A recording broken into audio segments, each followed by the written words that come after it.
Back in the 1960s, American grandmothers made 30 heirloom pies. Families never thought they would disappear. The pantry was simple and easy, like buttermilk, brown sugar, and crackers people remembered for generations. But modern kitchens forgot what those humble staples could create. Some of these pies appeared at every church supper, every holiday table, and recipes disappeared with the people who carried them. Let's rediscover these heirloom pies that were available at every American kitchen in the 1900s. Shaker lemon pie is an heirloom treasure that stands as one of America's most ingenious Depression-era creations grandmothers still made through the 1960s. Unlike modern lemon pies that waste half the fruit, this heirloom recipe used everything: peel, pith, flesh, and juice, because Shaker communities believed nothing God provided should be discarded. Grandmothers would slice paper-thin lemons and macerate them overnight in sugar, transforming bitter rinds into jammy sweetness that tasted like sunshine preserved in glass. The next day, they'd beat in eggs and pour everything into a flaky crust, sometimes adding a decorative lattice top. After 45 minutes of baking, the result was intensely lemony, slightly bitter, and unforgettably bold, a flavor profile modern palates forgot existed. Church suppers and holiday tables showcased this heirloom pie because it required no fancy ingredients, just lemons, sugar, eggs, and patience. Today's smooth lemon meringues replaced this rustic heirloom, and the last grandmothers who remember whole lemon magic are disappearing. Butterscotch pie is a Depression-era heirloom that turned humble brown sugar and butter into liquid gold that families remembered for decades. This simple heirloom recipe emerged when white sugar was scarce and expensive, so grandmothers learned to caramelize brown sugar with butter until it reached that perfect toffee sweetness nobody could resist.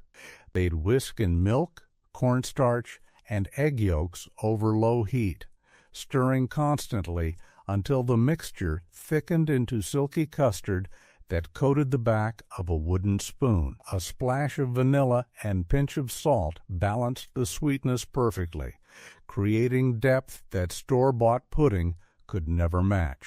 Grandmothers poured this golden filling into pre-baked crusts and topped it with clouds of meringue or fresh whipped cream, then served it at Sunday dinners where it disappeared before the main course was cleared. This heirloom pie required nothing fancy, just pantry staples and patience, yet it tasted richer than desserts made with twice the ingredients. Modern butterscotch candies replaced this homemade tradition, and today's cooks forgot what real butterscotch should taste like. Chocolate meringue pie is a Southern heirloom that once graced every church potluck and holiday celebration from the Depression through the 1960s. This beloved heirloom recipe combined cocoa powder, sugar, and cornstarch with milk and egg yolks, creating a rich chocolate custard that bubbled on the stovetop until it reached perfect pudding thickness. Grandmothers would stir in butter and vanilla, then pour the dark, glossy filling into flaky pie crusts that shattered at the first fork. The magic came from the meringue topping, egg whites whipped with cream of tartar and sugar until stiff peaks formed, then spread high and swirled into beautiful peaks before browning in the oven. The contrast between warm chocolate filling and cool cloud-like meringue made every bite unforgettable. This heirloom appeared at every Southern gathering because it stretched affordable cocoa into an impressive dessert that fed a crowd. Bakeries eventually replaced this labor of love with instant pudding versions, and the art of making proper meringue that didn't weep. Grasshopper pie is a 1960s heirloom that brought mint chocolate sophistication to American tables during the post-war boom when refrigerators became standard kitchen equipment. This no-bake heirloom recipe combined gourmet de menthe liqueur with marshmallows and whipped cream, creating a fluffy green filling that tasted like frozen peppermint patties melted into clouds. Grandmothers would crush Oreo cookies with melted butter for the crust, press it into pie pans, then fold together the mint mixture until it reached mousse-like perfection. The filling set in the freezer, transforming into a dessert that was part ice cream, part pie, and completely addictive. Bridge clubs and dinner parties featured this heirloom pie because it looked elegant, tasted sophisticated, and could be made days ahead without stress. Many of you have been asking where to find these recipes. We've gathered hundreds of them from the Depression era through the 1970s in our cookbook, Grandma's Kitchen. Complete instructions, pro tips in 10 chapters. Link is in the description below. Now, let's get back to the video. Sour cream raisin pie is a Midwest heirloom that combined tangy dairy with sweet dried fruit in ways that surprised everyone who tasted it for the first time. This traditional heirloom recipe started with plump raisins simmered until they softened and released their natural sugars into a fragrant syrup. Grandmothers would whisk together sour cream, eggs, sugar, and spices like cinnamon and nutmeg, creating a custard that balanced the raisin sweetness with welcome tartness. The mixture cooked on the stovetop until thick, then got poured into pre-baked pie shells and topped with towering meringue that browned beautifully. Iowa State Fair competitions still feature this heirloom pie because Midwestern bakers refused to let it disappear completely. The combination of textures, creamy custard, chewy raisins, fluffy meringue, flaky crust, created complexity that modern single-note desserts can't match. This heirloom appeared at every farm kitchen table and church basement supper, proving that simple ingredients could create extraordinary results when combined with generations of baking wisdom that's slowly fading away. 5 heirloom pies down, and already we've traveled from shaker simplicity to Midwest farm wisdom. These Depression-era and post-war creations fed America through hard times and good ones, turning pantry staples into memories. But 25 more forgotten treasures wait ahead, each one carrying stories modern kitchens stopped telling. Possum pie is an Arkansas heirloom that earned its playful name from the layers hidden beneath whipped cream, much like a possum playing dead hides its true nature. This decadent heirloom recipe layered cream cheese sweetened with powdered sugar on the bottom, rich chocolate pudding in the middle, and billowy whipped cream on top, all nestled in a pecan-studded graham cracker crust. Grandmothers across Arkansas perfected this no-bake heirloom because it impressed guests without requiring hours at the stove during hot southern summers. The cream cheese layer provided tangy richness that cut through the chocolate sweetness, while pecans added crunch that contrasted beautifully with the creamy filling. Church cookbooks and community fundraisers featured this heirloom pie prominently because every slice looked like a fancy restaurant dessert. The name delighted children and confused outsiders who expected something entirely different when they heard possum.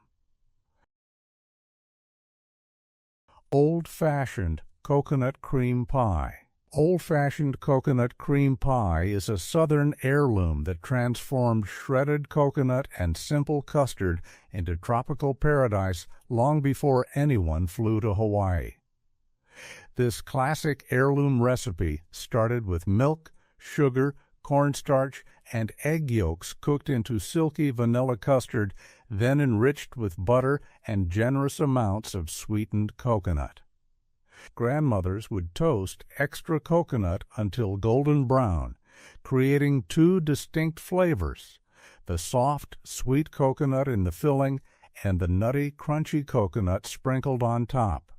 The custard poured into flaky pie crusts and got topped with real whipped cream, not the artificial stuff that came later. Every bite delivered creamy, coconutty perfection that tasted like sunshine and ocean breezes captured in pastry.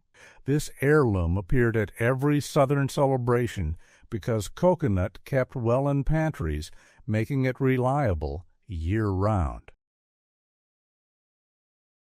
Black Bottom Pie is a 1960s heirloom that combined chocolate and rum custard in elegant layers that turned heads at every dinner party. This sophisticated heirloom recipe started with a rich chocolate custard made from cocoa, egg yolks, milk, and sugar, cooked until thick and glossy. Grandmothers would pour this dark layer into ginger snap crusts, let it set, then top it with vanilla custard spiked with rum and lightened with whipped cream.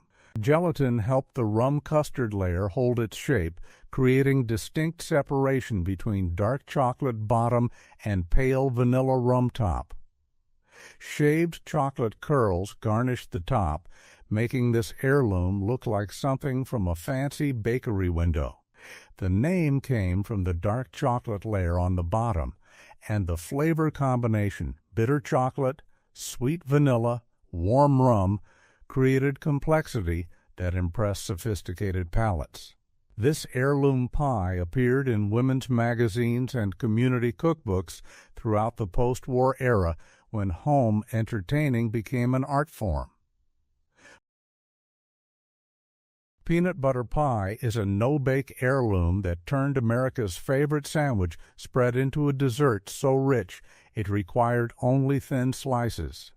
This simple heirloom recipe combined cream cheese and peanut butter with powdered sugar, then lightened the mixture with whipped cream until it reached cloud-like consistency. Grandmothers would spread this filling into graham cracker or chocolate cookie crusts, then refrigerate until firm enough to slice cleanly. The result tasted like frozen peanut butter cups transformed into pie form, creamy, sweet, and intensely nutty. Some grandmothers drizzled melted chocolate over the top, creating a candy-like shell that cracked dramatically when the knife cut through. Others kept it simple, letting pure peanut butter flavor shine without distraction. Key lime pie with coconut whipped cream is a Florida heirloom that combined two tropical flavors into something even better than each alone. This tangy heirloom recipe used tiny key limes, which are more aromatic and complex than regular Persian limes, mixed with sweetened condensed milk and egg yolks to create a filling that needed no cooking, just the acidity from lime juice to thicken it naturally. Grandmothers would pour this pale green custard into graham cracker crusts and bake it briefly until just set, creating a dessert that tasted like sunshine and ocean breezes captured in pastry. The traditional meringue topping gave way to coconut-infused whipped cream, which complemented the lime's tartness while adding tropical richness.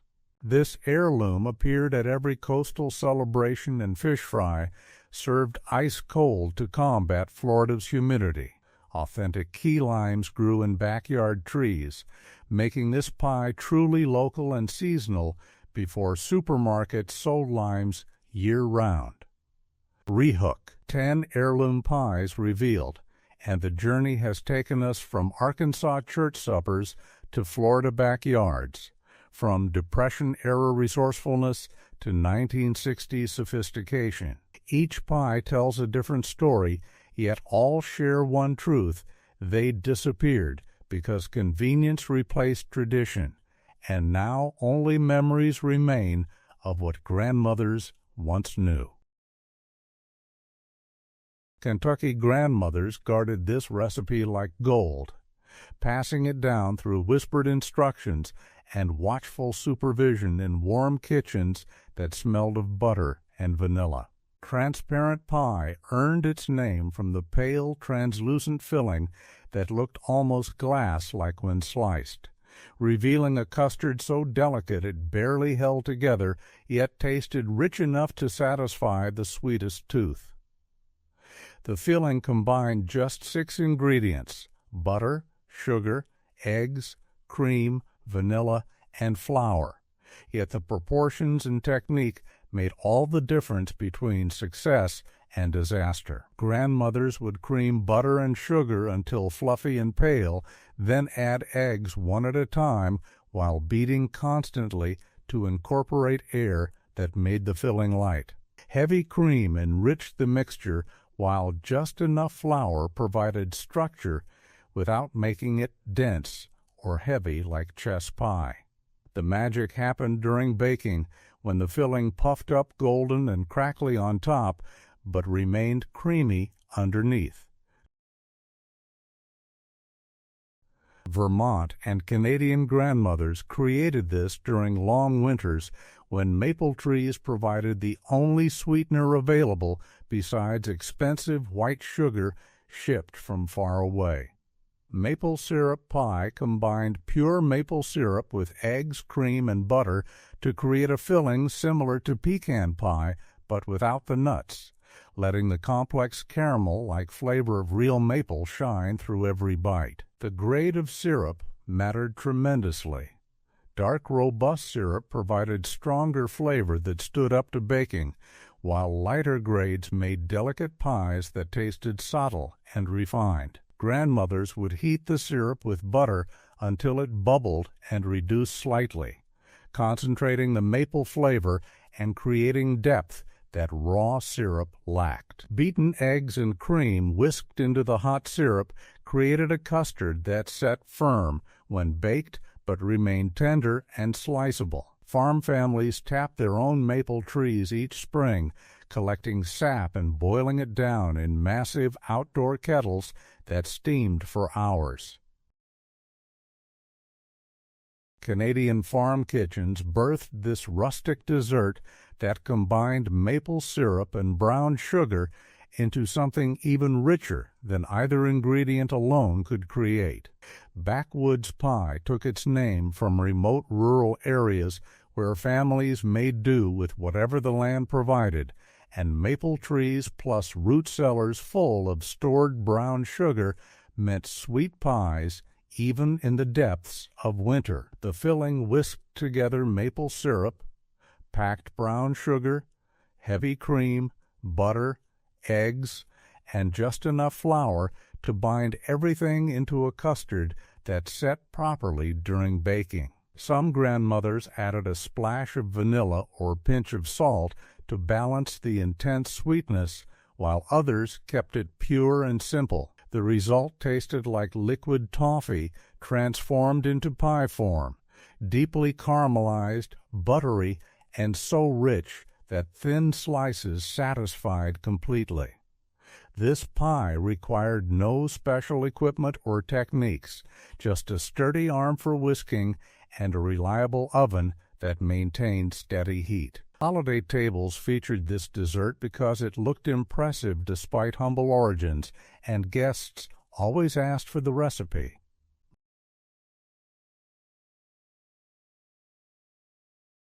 Mincemeat pie. Christmas tables once featured this spiced filling prominently, back when mincemeat actually contained meat mixed with dried fruits, suet, spices, and brandy aged together until flavors melded into something completely unique.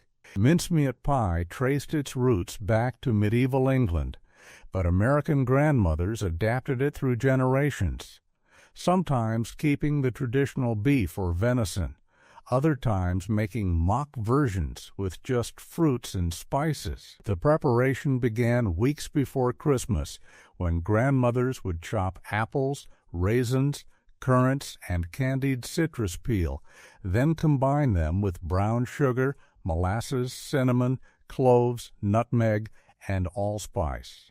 Brandy or rum preserved the mixture and added warmth that complemented the spices perfectly. The fruit mixture sat in crocks or jars, developing complex flavors as the alcohol mellowed the dried fruit and spices married together.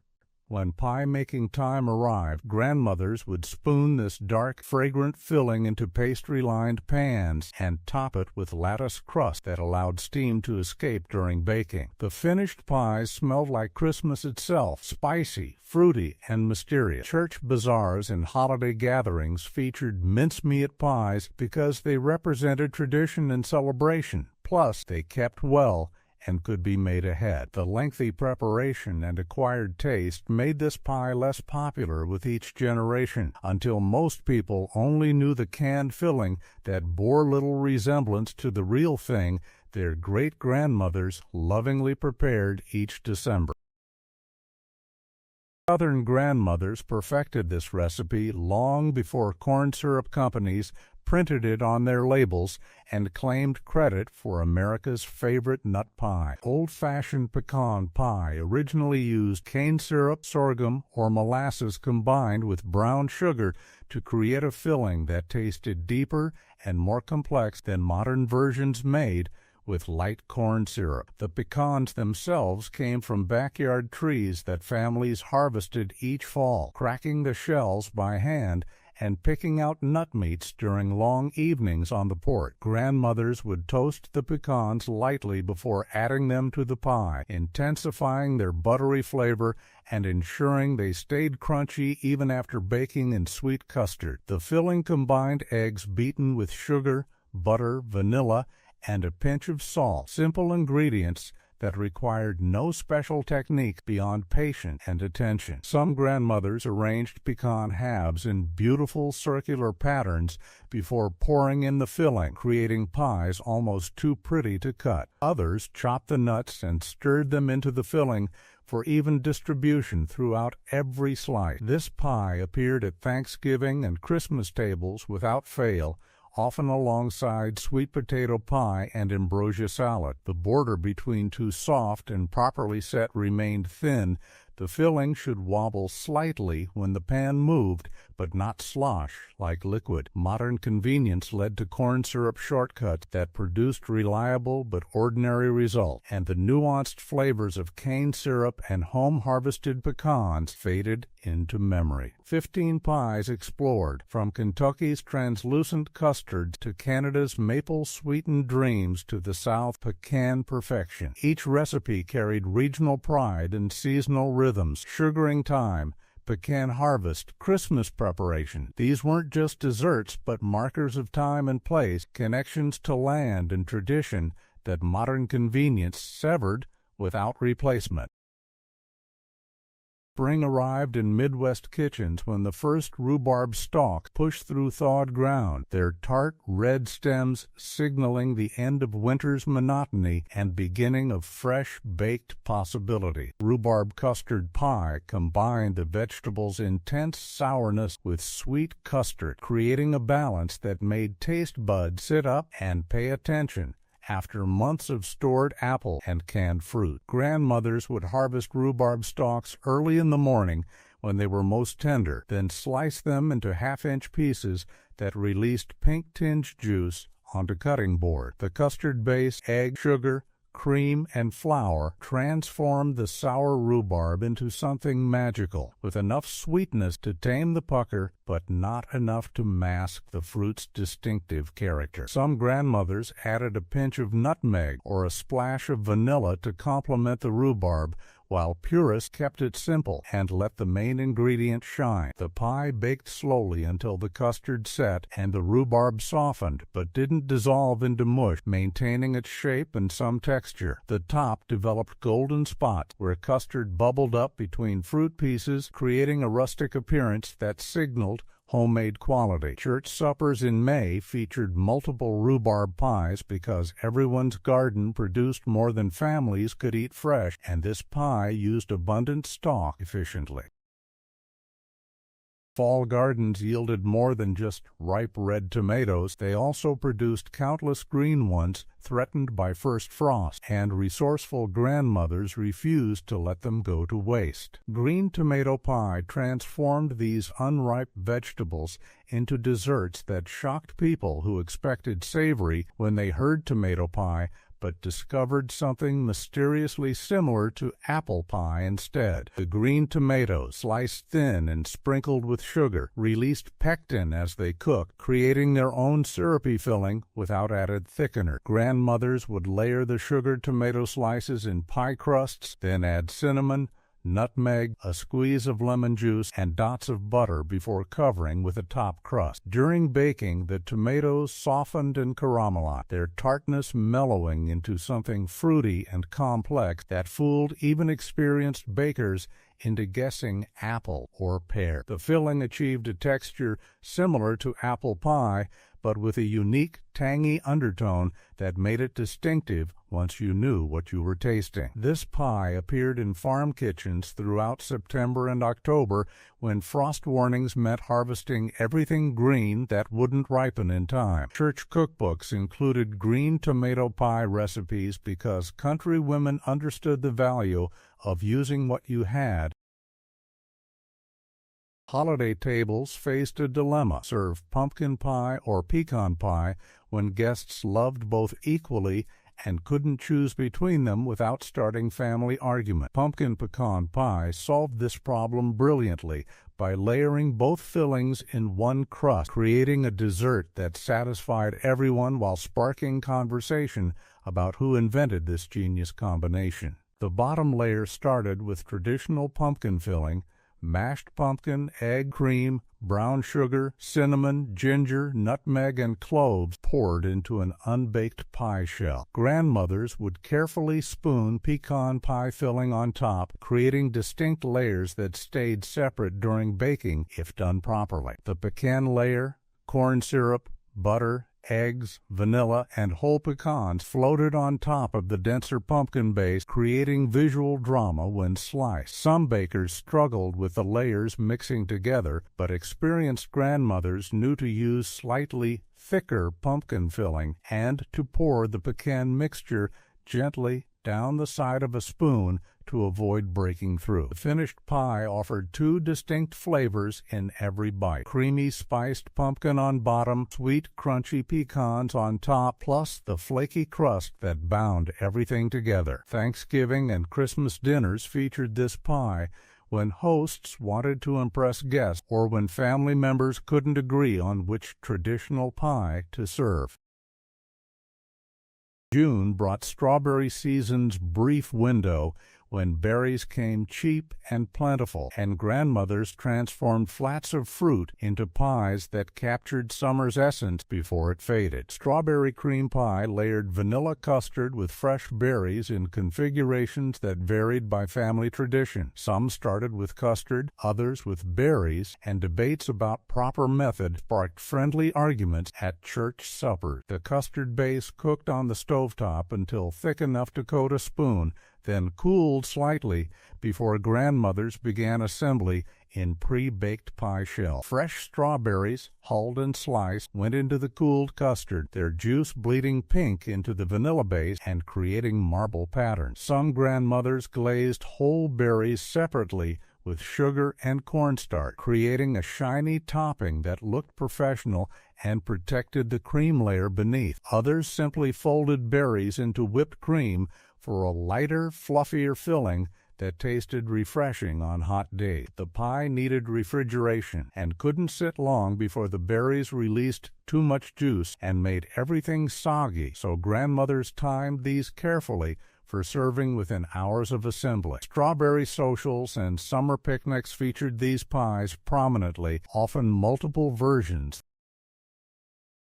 Apple pie might seem common today, but the old-fashioned version grandmothers made through the 1960s bore little resemblance to the cinnamon-heavy versions supermarkets sell now in plastic containers. Old-fashioned Lattice top apple pie showcased the apples themselves rather than burying their flavor under excessive spice, using varieties like Jonathan winesap, or northern spy that balanced tart and sweet naturally. Grandmothers would peel, core, and slice apples by hand, tossing them with just enough sugar to sweeten, a tablespoon of flour to absorb juice, a pinch of cinnamon, and dots of butter. The lattice top required rolling dough thin, cutting even strips, and weaving them over the filling in an over-under pattern that took practice to perfect. The woven top allowed steam to escape during baking while creating a beautiful presentation that showed off the baker's skill. Some grandmothers brushed the lattice with cream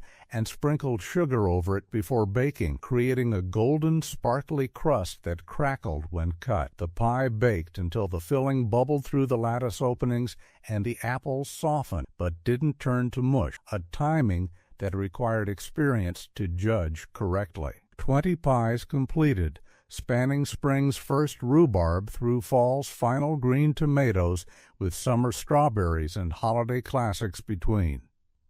Regional traditions and seasonal rhythms shaped each recipe, connecting desserts to the land and calendar. 10 more forgotten treasures remain, each one holding knowledge that modern convenience left behind when it promised easier lives.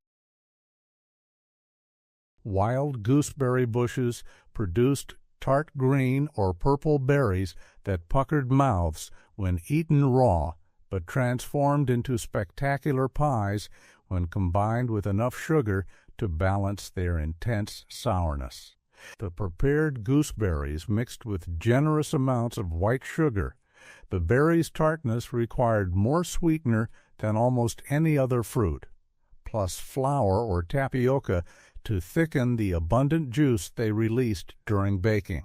Some grandmothers added a pinch of cinnamon or nutmeg, while purists insisted that spices mask the gooseberry's distinctive flavor and should be avoided completely. A squeeze of lemon juice seemed redundant given the berry's natural acidity, but some cooks added it anyway for brightness and complexity.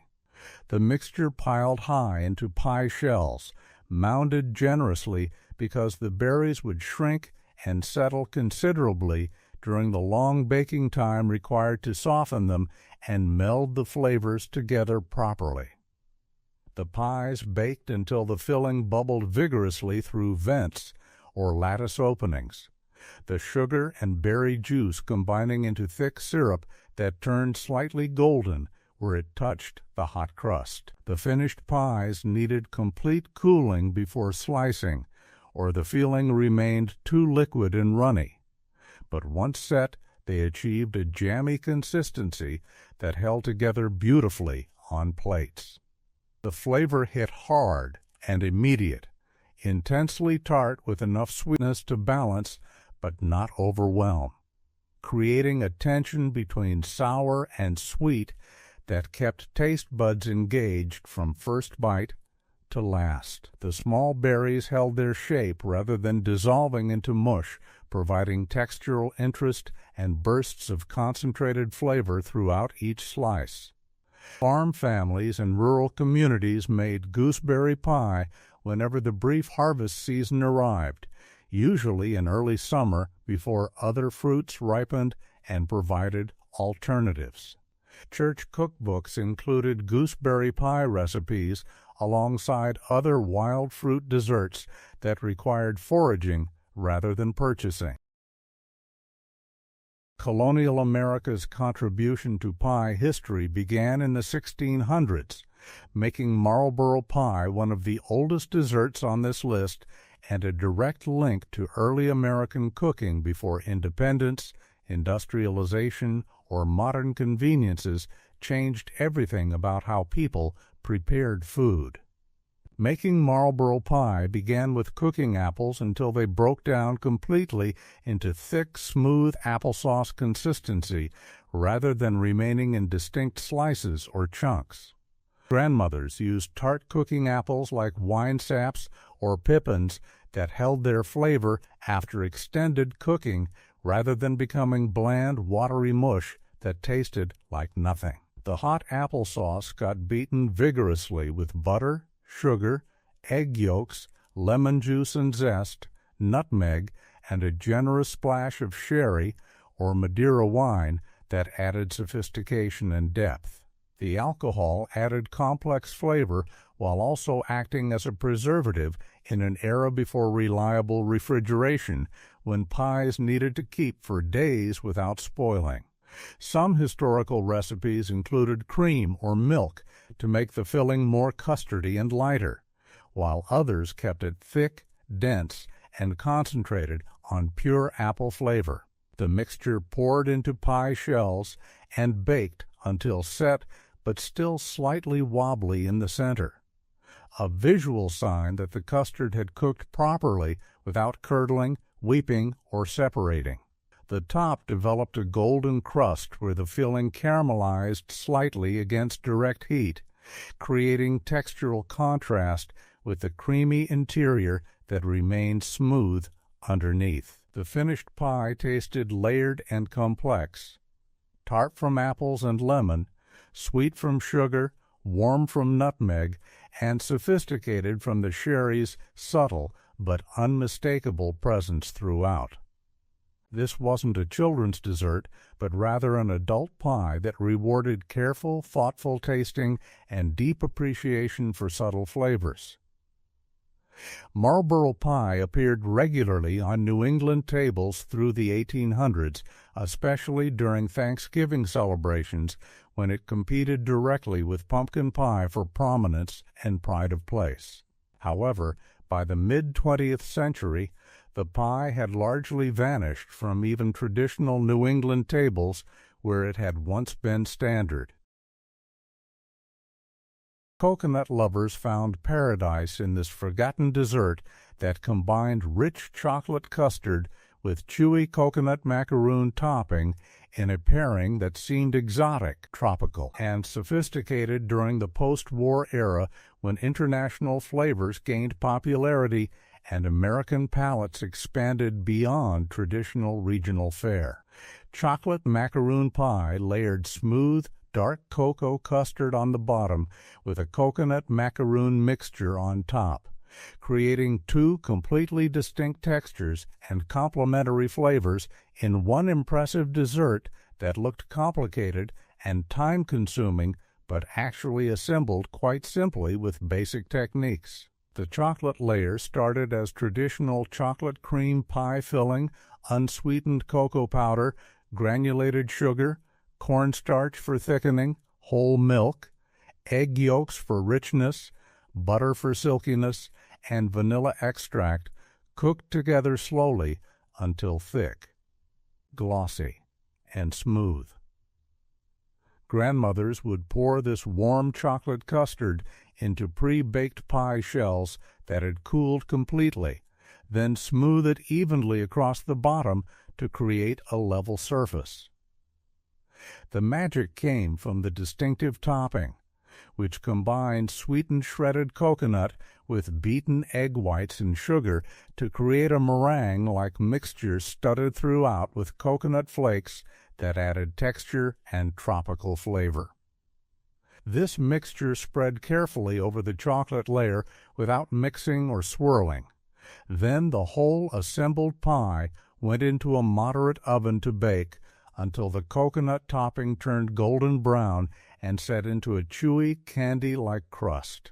The dramatic contrast between creamy, smooth chocolate and chewy, textured coconut made this pie memorable, distinctive, and conversation, starting at every gathering where it appeared. Each bite delivered smooth chocolate richness, followed immediately by the textural interest of toasted coconut that had caramelized slightly during baking, creating depth and complexity. Simplicity reached its absolute peak in this forgotten dessert that proved exotic spices could carry an entire pie without fruit, nuts, chocolate, or any other additions to distract from their warm, complex, and deeply satisfying flavor. Cinnamon pie contained nothing but sugar, butter, cinnamon, eggs, and milk, ingredients so basic and universally available that even Depression-era kitchens could manage them without hardship. Yet it tasted rich, sophisticated, and special enough for holiday celebrations and important occasions. The pie represented the desperation pie category at its absolute finest, showing how creative, resourceful cooks transformed severe limitations and shortages into culinary opportunities and made memorable desserts from nearly nothing when circumstances demanded ingenuity. Pennsylvania Dutch communities particularly embraced this pie enthusiastically, along with other spice-forward desserts that reflected their German heritage, practical cooking philosophy, and deep appreciation for warm spices. The filling whisked together white and brown sugar with a shocking amount of ground cinnamon, often 2 or 3 level tablespoons per single pie, that created an intense, unmistakable spice flavor impossible to ignore or mistake for anything else. Eggs provided essential structure and richness, while butter added luxurious texture and flavor, and milk thinned the mixture to exactly the right consistency for pouring smoothly into pie shells. Some grandmothers separated the eggs carefully and folded in stiffly beaten whites at the very end, creating a lighter, airier filling that puffed during baking, while others simply beat whole eggs thoroughly and stirred everything together quickly for a denser, more substantial result. The mixture poured into unbaked pie shells and baked in moderate ovens until completely set, developing a crackled, slightly uneven top similar to chess pie that signaled proper doneness and indicated the filling had cooked through. The finished pie tasted warm, comforting, and deeply spiced, with cinnamon's characteristic sweet spicy flavor dominating completely but not becoming harsh or overwhelming when balanced properly with sugar. The texture fell somewhere exactly between custard and cake, slicing cleanly and holding its shape, but remaining moist, tender, and pleasantly soft rather than dry or crumbly. Church suppers and community gatherings throughout Pennsylvania Dutch country featured cinnamon pie regularly when budgets were tight, ingredients scarce, or fresh fruits unavailable. But it never seemed cheap, sad, or like an unfortunate compromise. The bold, confident flavor commanded respect and satisfied dessert cravings completely. The decline of cinnamon pie happened gradually as spice-forward desserts fell from favor nationally, and people began associating cinnamon primarily with supporting roles in apple or pumpkin pies rather than starring alone as the main attraction.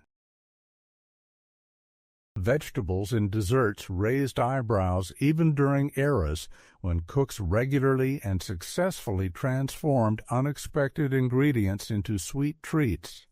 But carrot pie persisted steadily through the Depression and into the 1960s as living proof that orange roots could rival pumpkin for both flavor and texture when prepared properly.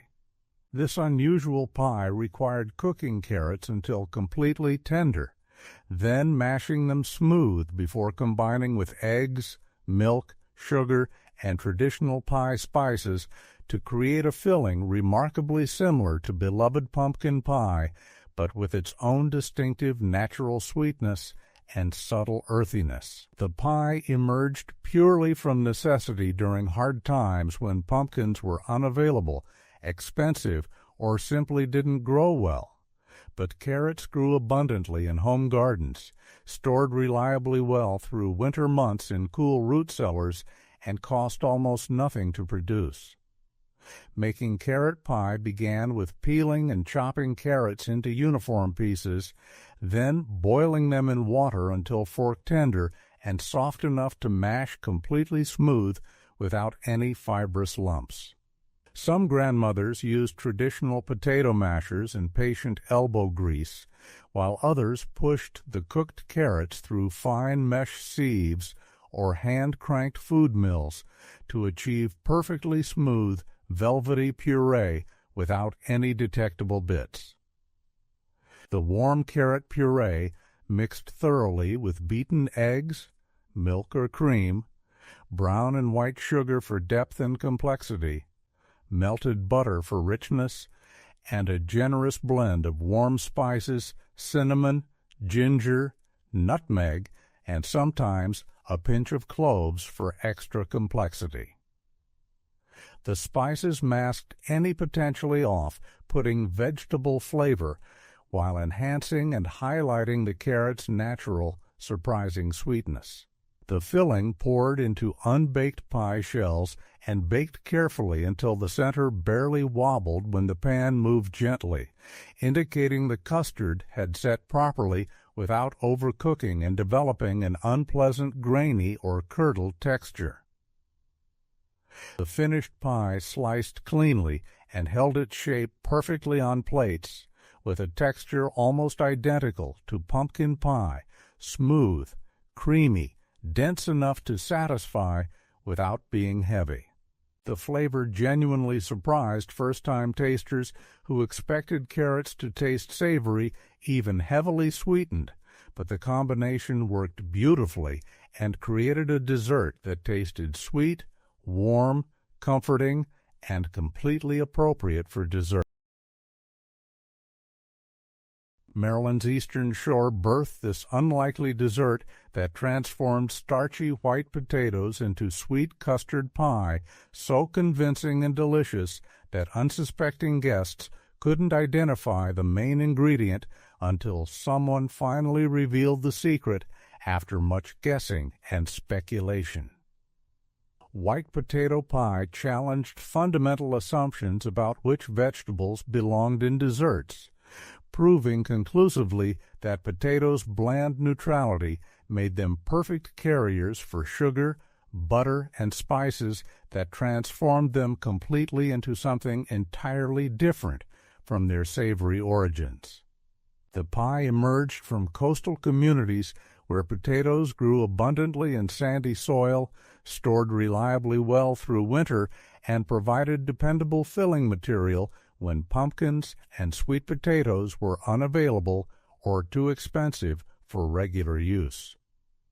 Making this pie required boiling russet or other starchy potatoes until completely tender, then mashing them thoroughly smooth without any lumps that might give away their identity to suspicious tasters. The warm mashed potatoes beat together with softened butter until fluffy and increased in volume, then eggs, sugar, milk or cream, vanilla extract, and nutmeg or lemon zest added necessary flavor and richness.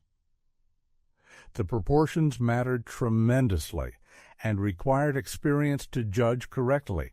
Too much potato made the filling obviously dense and vegetable-like, while too little made it soupy and thin. Experienced grandmothers knew instinctively exactly how much mashed potato to use for the perfect custard-like consistency that set properly during baking.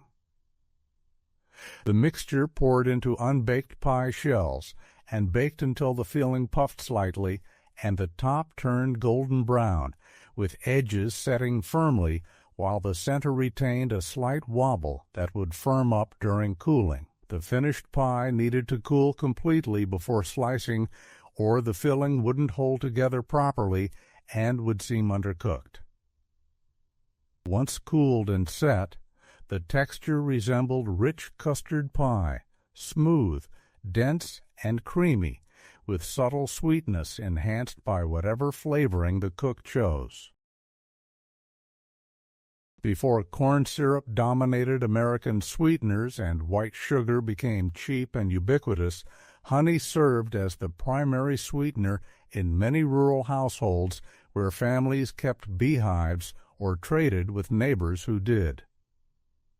Honey custard pie emerged from this tradition, creating desserts that tasted floral, complex, and interesting rather than simply sweet, with flavor variations depending entirely on what flowers the bees visited during nectar collection throughout the season. This simple pie combined honey, eggs, heavy cream, and butter to create custard filling similar to chess pie, but with honey's distinctive, unmistakable character shining through every bite. The pie appeared in cookbooks from the early 1900s and persisted through the 1960s in rural areas where beekeeping remained common and people valued honey's perceived nutritional benefits over refined sugar's empty calories. The filling whisked together eggs and honey, usually about a full cup per pie, until smooth and well combined throughout. The honey's natural thickness made blending challenging, but warming it slightly first helped it incorporate more easily with the eggs without cooking them. Melted butter added richness, while cream or whole milk thinned the mixture to proper custard consistency for baking. Some bakers added a tablespoon of flour for extra assurance that the filling would set, while others relied on eggs alone for structure. Flavorings varied by personal preference. Vanilla extract complemented honey without competing, lemon zest brightened the flavor, and a pinch of salt balanced everything beautifully. The type of honey dramatically affected the final flavor in ways that surprised modern cooks used to standardized ingredients.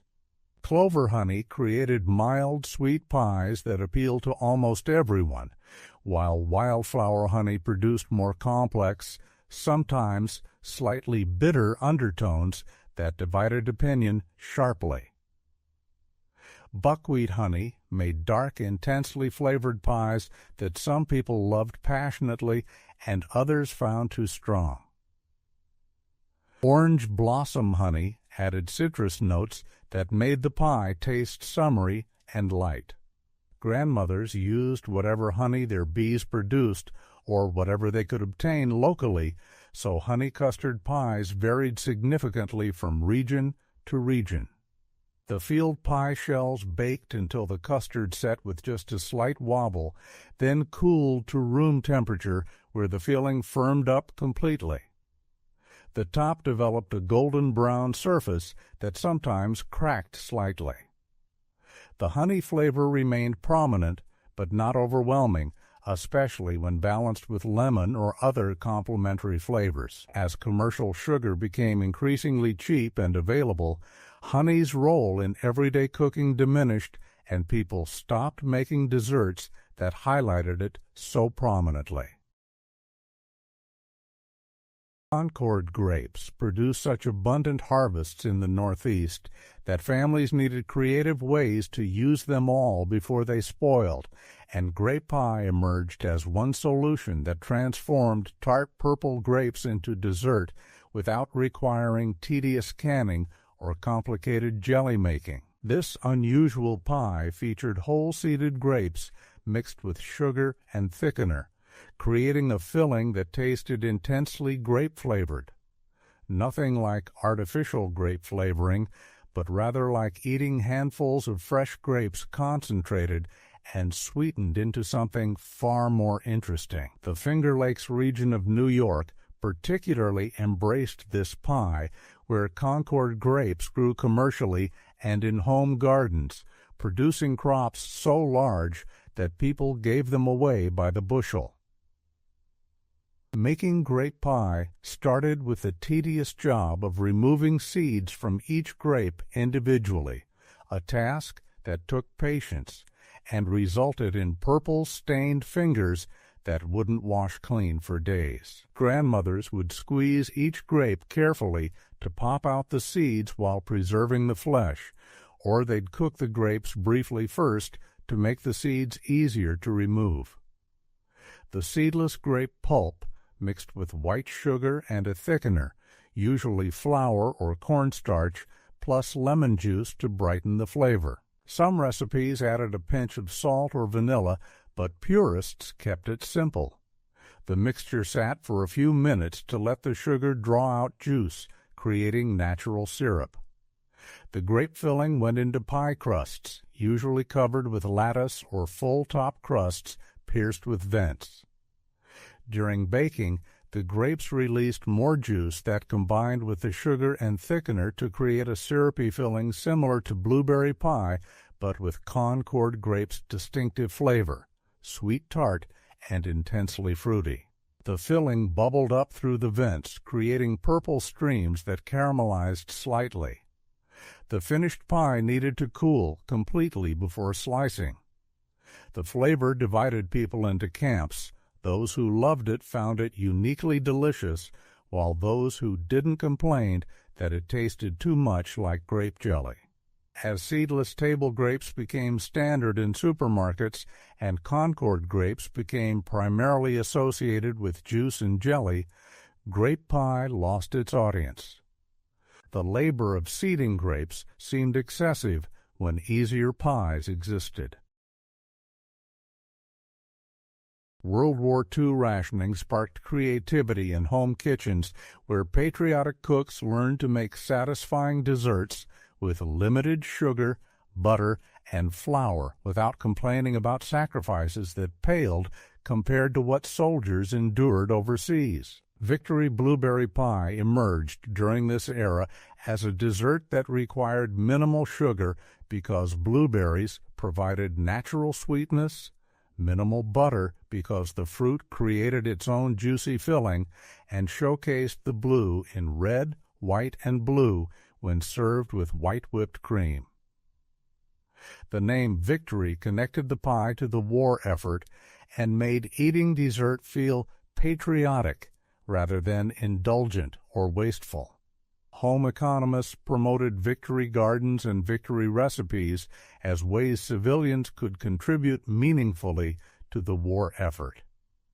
The pie used fresh blueberries when available during summer, or canned or preserved berries the rest of the year, making it a year-round possibility, unlike some fruit pies that depended entirely on seasonal harvest.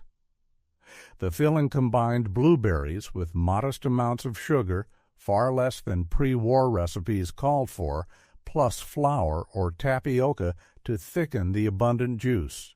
Lemon juice brightened the flavor and prevented the filling from tasting flat.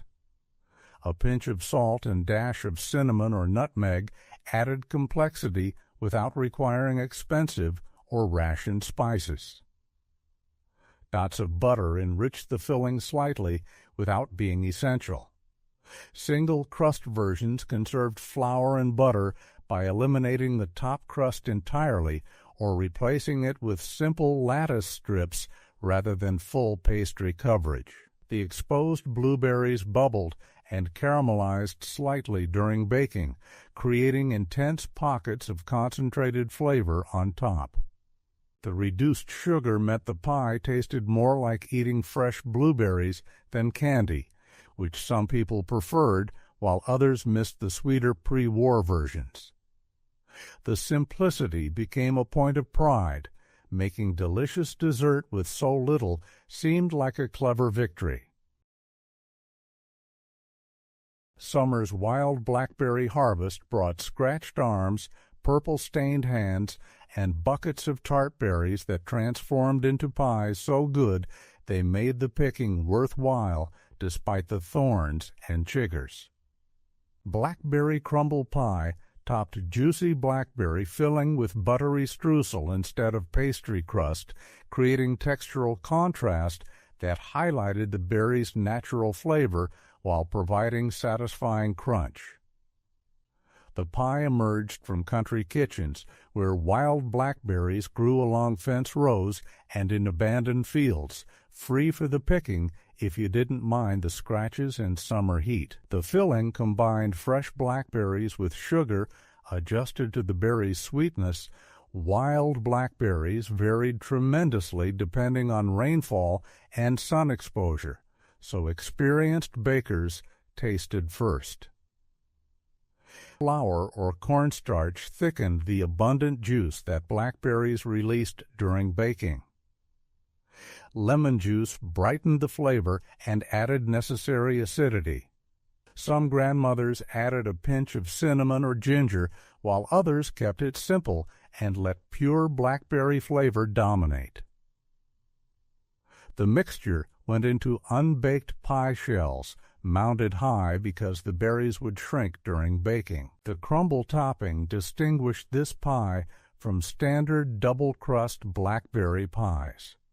Flour, brown sugar, butter, and sometimes oats or chopped nuts combined into coarse crumbs that scattered over the berry, filling in thick, uneven layers. During baking, the topping crisped and caramelized, creating crunchy clusters that contrasted beautifully with soft-cooked berries. The brown sugar added molasses notes that complemented blackberry's slight earthiness, while butter made everything rich. The finished pie bubbled dramatically around the edges where berry juice met crust and topping.